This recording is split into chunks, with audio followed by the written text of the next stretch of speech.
Okay, so in this video we'll be talking about how to approach graphing a quadratic that appears in factorized form here, like this. Now, of course, if it weren't factorized to begin with, you could always quickly try to factorize it if you want to use this approach.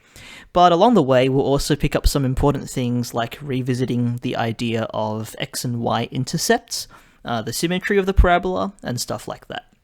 So to begin with, what is good, what is convenient about having a quadratic that is factorized? Well, we saw that factorizing was the easiest first step to solving these things equal to 0. Right? Having a 0 on one side of the equation was always helpful, but when it was factorized, it was really easy to do, which we'll do very soon. But what that means is we're in a good position to solve for y being equal to 0. And what would that mean on a graph? Well, the y value tracks how high or how low you are. So for example, this line here is where y equals 1. This is every point 1 unit above ground. And this would be y equals 2, every point at a height of 2 above ground. And this would be y equals 3, and so on and so forth. So y equals 0 must be when you are flat on the ground.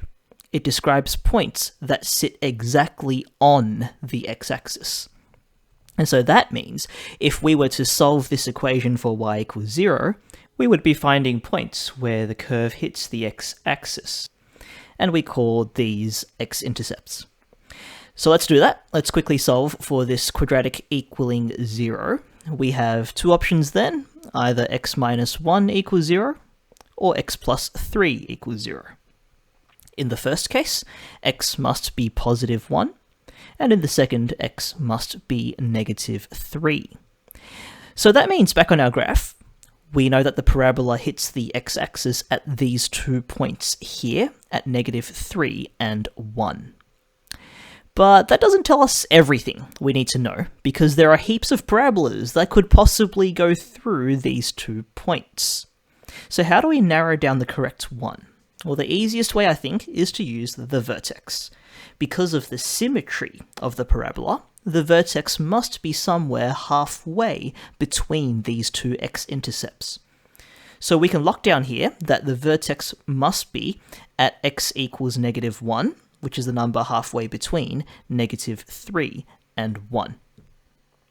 And now given this value of x, how do we know how high or how low the vertex is? Well, what we can do is we can sub it back into this original equation, which is built for calculating y values given any x value we want. So we would rewrite the original equation, but notice I've left blanks instead of the x's because that's where we're going to substitute that value of negative 1 to figure out the y value of the vertex.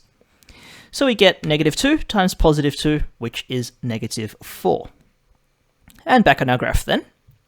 It looks like the correct vertex would sit down here, 4 units underground.